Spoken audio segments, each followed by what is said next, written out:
Living with depression, the story behind the smile.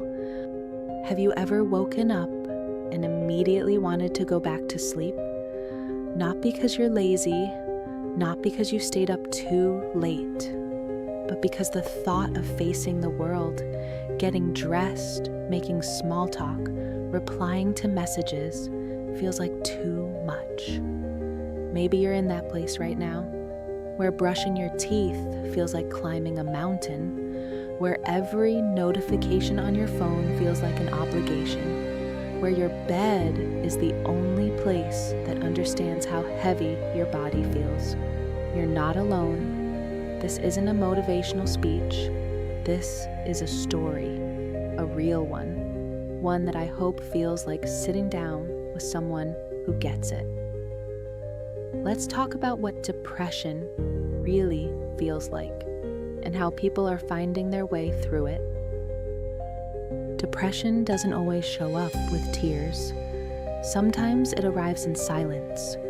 You start canceling plans, then you stop making them. You tell your friends, "I'm just tired." And in a way, that's true, but it's a kind of tired sleep can't fix. Maybe you used to be the life of the party, or maybe you were never that person, but you used to at least enjoy life's small pleasures. Now everything feels muted. The coffee you used to savor tastes like nothing. The songs you used to sing along to, you skip them. Too much energy. Your hobbies, collecting dust, shower, maybe tomorrow. You're not trying to be dramatic. You're just existing, going through the motions, wearing the mask, answering texts with "LOL, I'm fine," while you're curled up in a hoodie in the dark. And the worst part? People don't always notice, because depression doesn't always look like what people expect. Some people are high functioning. They show up to work, they post selfies, they say, "I'm good," 1,000 times a week. But inside, they're running on fumes. If you've ever asked yourself that question, you're not broken.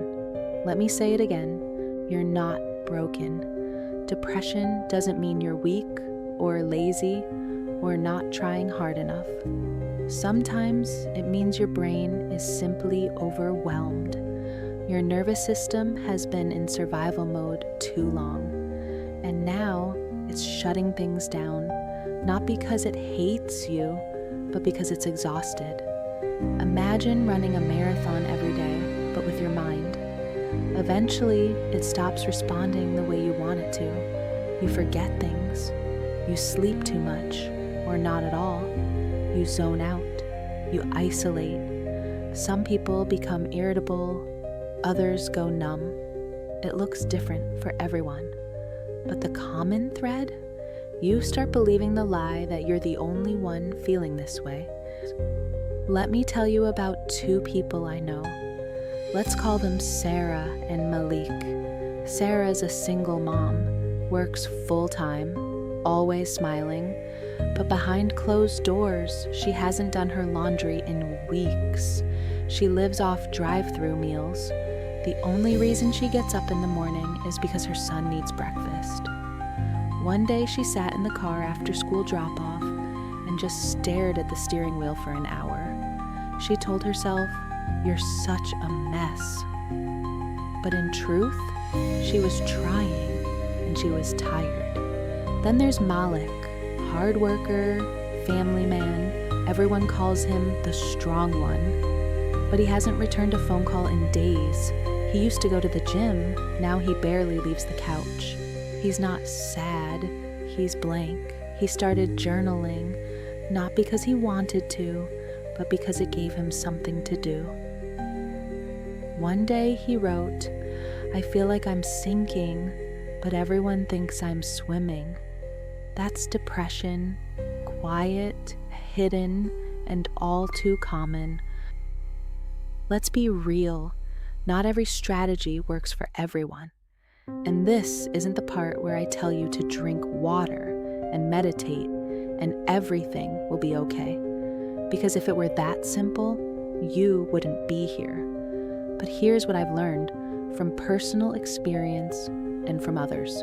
1. Start smaller than you think you should. Getting out of bed, that's a win. Washing one dish, a win. Texting someone, I don't have energy to talk, but I wanted to check in, a massive win. Small doesn't mean insignificant. Small is sustainable. 2. Stop punishing yourself for feeling this way. You wouldn't blame someone with a broken leg for limping, so why do we blame ourselves when our minds aren't functioning the way we expect? You didn't choose this, but you can choose to meet yourself with compassion. 3. Write it out, even if it's ugly. Journaling isn't about sounding poetic. It's about emptying your mind onto the page. Write, I hate this. Write, I don't know what's wrong. Write, I feel blank. There's no wrong way to do it, but putting feelings into words, even scribbled ones, can help loosen the weight. 4. Get sunlight, even just a glimpse.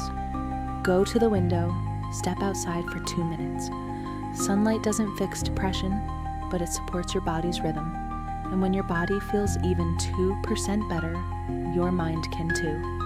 5. Talk to someone, even if it's not a therapist yet. Therapy is powerful, but so is opening up to someone safe. You don't have to explain everything. You can say, I'm not okay. Let them be there for you. That's not weakness. That's being human. Right now, somewhere in the world, someone else is curled up in bed in the middle of the day. Someone else is ignoring phone calls. Someone else is crying in the shower. You are not the only one. Depression thrives in silence. It multiplies when we isolate. But when you hear someone say, I felt that too, something shifts. So if you're watching this right now, I hope you hear me clearly. You are not dramatic. You are not lazy. You are not hopeless. You're navigating something most people will never fully understand unless they've been there. And if you have been there, or you are there, I'm proud of you for still being here. You don't have to fix everything today. You don't have to be positive or productive or perfectly healed. But if you can take one deep breath after this video, one moment of pause and say, okay, I made it through this moment. That's enough. Tomorrow, maybe you open the blinds. Next week, maybe you go for a walk. Months from now, you might feel joy again. But for now, just stay. You're worthy of being here, even if you don't feel like it. And I hope you come back for more videos like this, or just to feel less alone. Because here, you're understood, you're seen, and most importantly, you're not alone. If this video made you feel something, leave a comment, even just a still here. Sometimes that's all it takes to remind someone else they're not the only one feeling this way. And if you're ready, subscribe for more videos just like this. We're building a quiet little corner of the internet where it's safe to not be okay.